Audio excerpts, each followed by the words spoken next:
Indigenous research. And there's a few key components of that. I mean, the standard process is really learning the basics, asking a question, formulating a hypothesis, gathering information, analyzing interpretive information, developing a thesis, and then conveying your findings. That's kind of the 6 stages of the standard academic process. And Indigenous methodologies really kind of challenges all 6 of these to a certain extent, particularly with regards to how things are considered, how things are interpreted, and who the findings are conveyed to. So there's that aspect that comes into play there. So we talk about methodology. It's important to bear in mind that methodology shapes how research is conducted, evidence is examined, and conclusions are made. Issues, however, emerge with regards to confirmation bias. Certain things can also become untouchable. So a key example of this with regards to Indigenous studies is Indigenous legal studies and the unwillingness of the courts in Canada to challenge kind of the supremacy of the Crown. So it's one of those things that a number of Indigenous legal scholars have pointed out in recent years, is that there's a lot of change that needs to be made. There's a lot of change that has happened, but one of the things that the courts seem unwilling to challenge or question is the idea that the Crown is supreme, at least in some areas. So there's that aspect there. Contributing to this problem is the law of instrument and suitability. And in other words, the idea that if all you have is a hammer, everything looks like a nail. And it's important to bear in mind that both of these, confirmation bias, law of instrument, they go against the academic process, although that's not always recognized. So there's that aspect that bears in mind. We talk about Indigenous methodology. It is an alternative to other methodologies. It aims at privileging, protecting Indigenous worldviews, cultures, values, knowledge, systems, and voices. Some scholars like Keith Goulet have suggested there should be nation-specific methodologies. And so we talk about Indigenous methodologies. I am using the plural quite intentionally because it can take many different forms. So that's important to bear in mind. There are some similarities, one of the big ones being that it is holistic. So that's something that's important to bear in mind. And I think about my own research, both at the University of Alberta, but also the University of Northern British Columbia. From a certain point of view, I'm an historian. From that point of view, my research takes on a very holistic approach. And so one of my more recent publications was actually the Canadian Mountain Assessment, which is looking at mountains across Canada. And it was a project that I worked with a bunch of geologists on. So it's kind of an interesting aspect there. Another key kind of defining characteristic of Indigenous methodologies is that it is community-driven. So there is that community-driven aspect. There's also reference to things like the 6 R's, the 6 R's being respect, relationship, relevance, reciprocity, responsibility, and representation. So kind of getting those 6 aspects there. And some people do refer to 4 R's. Again, the numbers do change, but one of the key components is this holistic approach, this desire to be reflective of Indigenous worldviews. And as we grew up, we developed a certain worldview. How we view the world impacts how we conduct our life, including our research. And in part, this is because we often assume our worldview is the only worldview. And that's probably one of the biggest challenges when it comes to Indigenous methodologies, is encountering people who think that there is only one worldview, and it is the worldview that they grew up with. And kind of highlighting this fact is that every side of a war thinks they're fighting for truth and justice. So again, how we view worldviews. And the classic example of Indigenous Canadians' worldviews differ from non-Indigenous Canadian worldviews is, as I mentioned, the often cited holistic view of the universe. So kind of taking that approach so that everything is connected, which isn't necessarily the case for non-Indigenous Canadians. Related to worldview is culture. And it is an important part of one's overall worldview, but it's not the only part. And different worldviews can exist in the same culture and vice versa. And worldview and culture do not need to align or even make sense. So it's important to bear in mind with that. Culture includes protocols, the unspoken rules of conducting research, but also the unspoken rules of actually conducting yourself. And again, this is taking that holistic approach that protocol is something that would affect the individual as an individual, but it would also affect the individual as a researcher. And again, the different views can exist. And this is something that's important to recognize. So, just the other day, I found out that there was a question regarding the fire pit that we have on campus at the University of Northern British Columbia, and two Indigenous faculty members are actually at odds with each other, whether or not people could actually roast marshmallows at this Indigenous fire pit.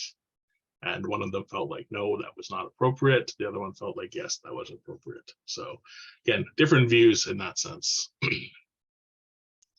Related to culture, related to worldviews, values, and worldview and culture informs values, informs what you consider to be right, what you consider to be wrong, what you consider to be valuable, and what you consider to be incidental. Being aware of values is key conducting ethical research. So there's that important aspect that comes into play.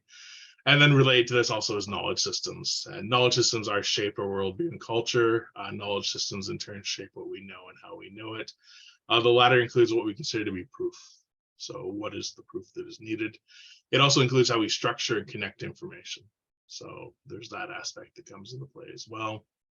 And kind of related to all four of these is voice. Everyone has a voice. Not everyone's voice is necessarily considered to be equal.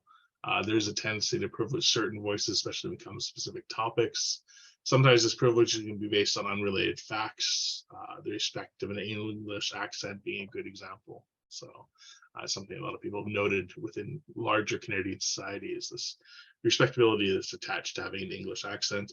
And it can lead to an argument from authority, which is a logical fallacy, which in turn can silence other voices. And on this slide here, I'm kind of poking fun at the argument from authority.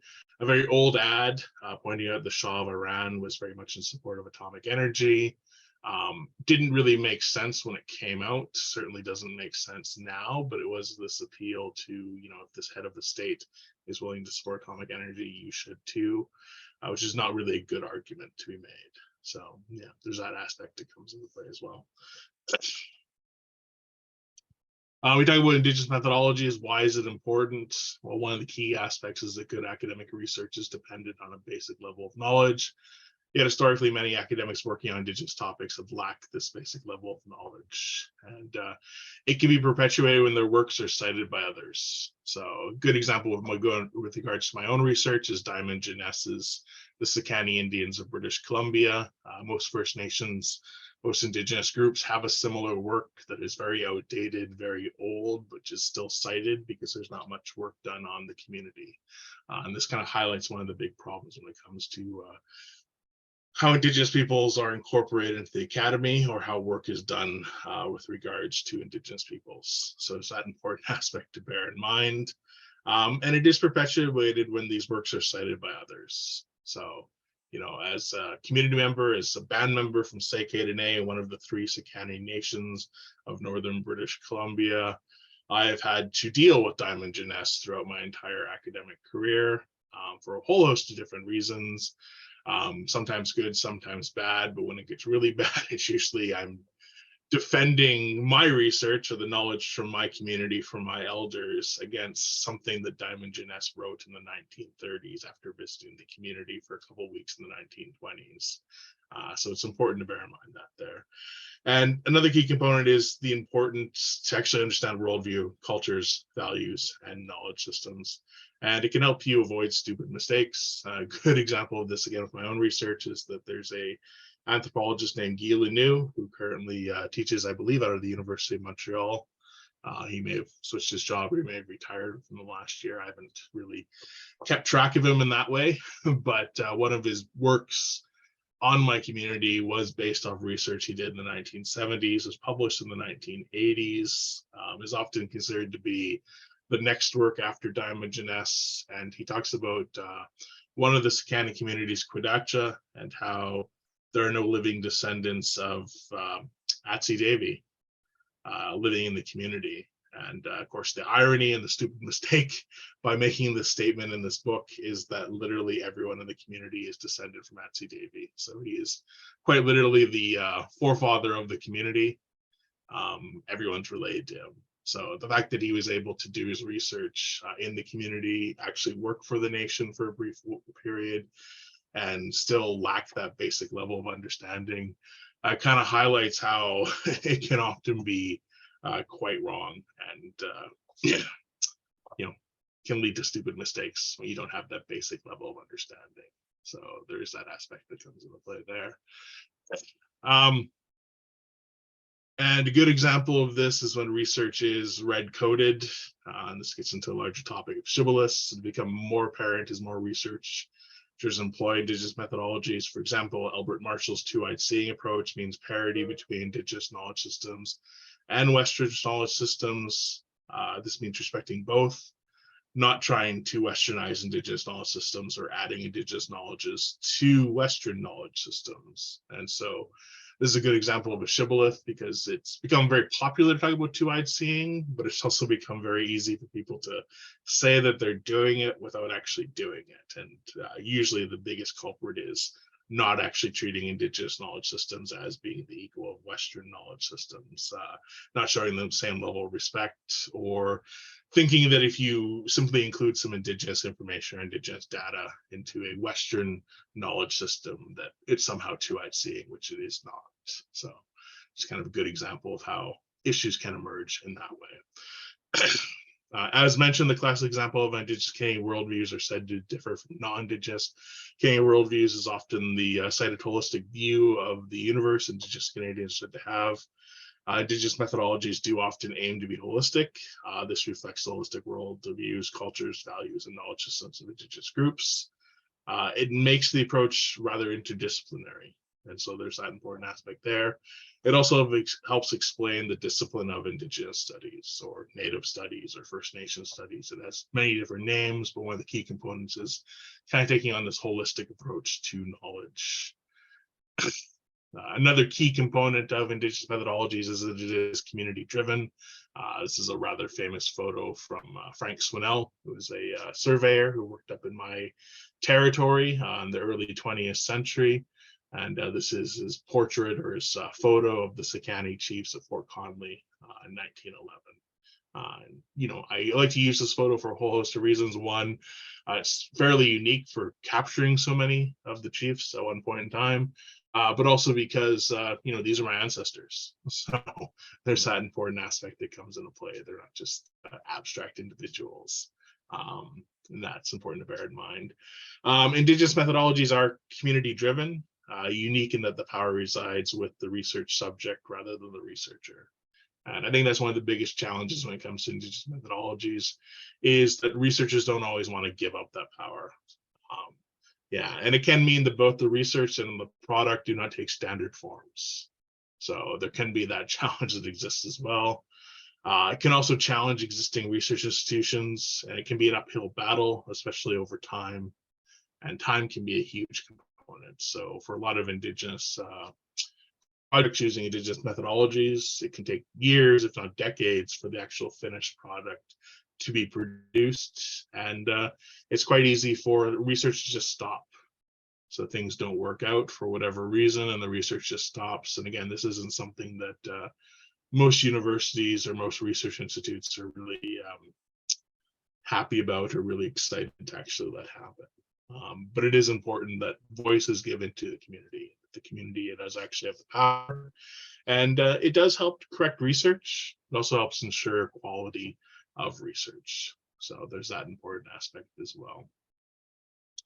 By being community driven, Indigenous methodologies also aim at reconciliation.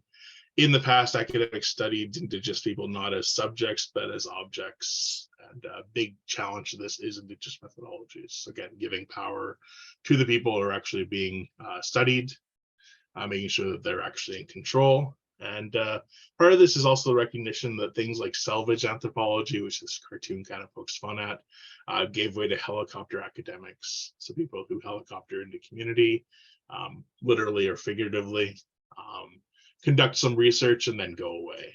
And part of this is challenging the idea that the ends justify the means.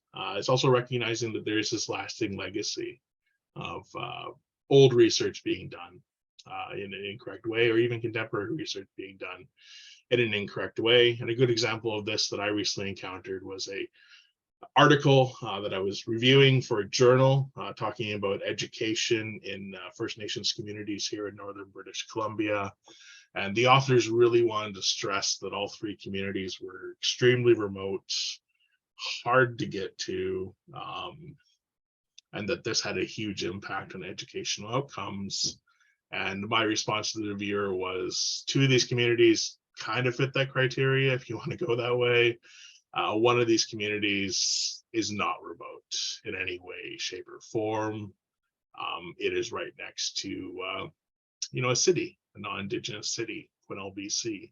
So on the one side of the paved road is the reserve, and the other side of the paved road is kind of a suburban area. It's actually, I shouldn't say suburban in the technical sense, it is part of the city of Quesnel, and the nation is 20 minutes away from a Walmart supercenter. So suggesting that they're remote doesn't quite hold up. And indeed, when I was talking about this a few weeks ago, one of the students who was in the audience couldn't help herself because that's her own community. And so just having found out that people described her as being remote, she found that very entertaining, to say the least. So, but part of this is particularly when research is done wrong in the past or is done incorrectly, it can create works that are only tangentially connected to reality.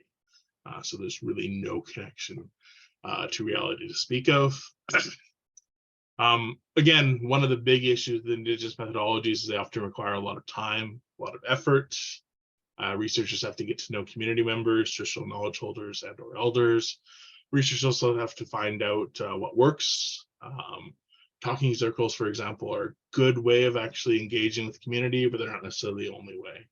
And it's going to vary from community to community what the community wants, what the community needs, and how they're going to respond to the research, if at all. And again, key component is making sure the community has the power in the research. If done correctly, it can produce as much, if not more, information than other methods.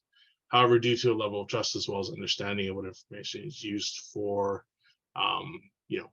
this can be very good or it can be very bad. And still, relationships have to be formed even when the individual is Indigenous. So there's that aspect that comes into play there. And this kind of brings us to the researcher. The main benefit of being Indigenous or using this method is that the researcher might be more familiar with the worldviews, culture, values, and knowledge systems that they're working with. Yet, because of the diversity that exists between First Nations, this benefit only applies to one's home community. So there's that aspect as well. It can be a problematic bonus, as it can also bias the researcher. So, this is getting into the larger debate over insider, outsider researchers and how they interact with the community. It can be good, it can be bad. Even if it does not, it must be remembered that no prophet is accepted in his own country, and that anybody can ultimately build those relationships. So just because you're from the community doesn't necessarily mean that you're going to use Indigenous research methods. Hopefully you would, but it doesn't necessarily guarantee it. And it also doesn't necessarily guarantee that you're going to have a good relationship with the community. So it's still important to make sure that those relationships are maintained. And the power ultimately doesn't reside with the researcher, it resides with the community itself. So as mentioned, perhaps the biggest issue is the time Indigenous methodologies take. The second is missing the forest for the trees. It is one approach, but it's not necessarily the only approach. Again, it can take time to build relationships. It can also take time to figure out what the community wants. Both can lead to dead ends. Since the end project is community driven, there can be issues over outside value. And so this can be one of the big challenges with regards to academics who want to have kind of a Western career trajectory. They want to get hired by a university, they want to get tenure. There can be issues that emerge, particularly if they're working at a university that doesn't respect or honor or understand Indigenous methodologies. That being said, it's one of those questions you have to ask yourself. Do you want to take the time to actually educate your university about it? Do you want to just not work with those universities who aren't educated about it? This is larger questions that really have to be answered by the individual researcher. So just kind of going into some examples of Indigenous methodologies that have been employed by universities in the past, and I would say quite successfully. The first one is the ethnohistory field school with the Stalo Nation, the Stalo Nation being the nation on the lower Fraser River. This is a field school that in many ways was a partnership between the nation, the University of Victoria, and the University of Saskatchewan. It was spearheaded by individuals like Keith Thor Carlson, who's a non-Indigenous scholar, but who has worked with the community for years at this point, decades. at this point. So building those long-lasting relationships. And this is a field school that until COVID-19 was happening annually. So it was a regular occurrence. I believe COVID may have derailed it a bit, but I believe they're also bringing it back. One of the key components here is making sure that students are engaging with community. So asking students and researchers to actually live in community, live with a solo family, get familiar with the community itself, but also having the community guide any research that is conducted. So, and part of this was the need, at least from the community's perspective, for this research to actually occur. And it did aim at multi-year projects. So there could be issues with regards to that. But again, this isn't necessarily a bad thing. Another good example was the Simon Fraser University Field School in Archaeology and Heritage Stewardship. This is Ethnohistory and Archaeological Field School. This is something that was started at the initiative of the Salaman Nation, partly in response to their treaty negotiations, but also partly in response of recognition that they wanted this research to be done. Again, its aims are based on community needs. And the big component of this was often backing up traditional knowledge, which wasn't necessarily something the community wanted on its own, but something the community wanted in the sense that they were dealing with the province, the federal government, departments in the province, department in the federal government, who would listen to their traditional knowledge and then tell them that they had no proof that that actually meant anything.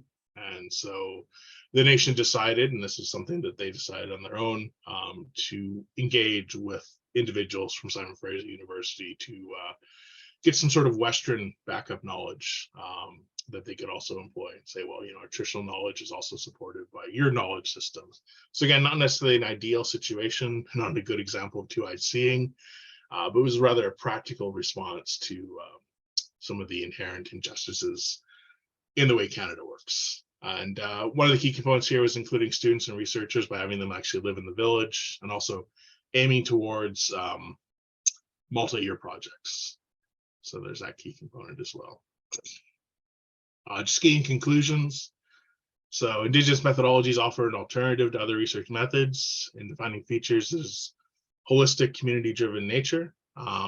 It's unique as power resides with the research subject, not the researcher, and aims to reconcile the academy with Indigenous communities, and has led to questionable and so aims for reconciliation with the academy and Indigenous communities, and really has led to led to trying to challenge some of the older research that led to questionable products and stupid mistakes.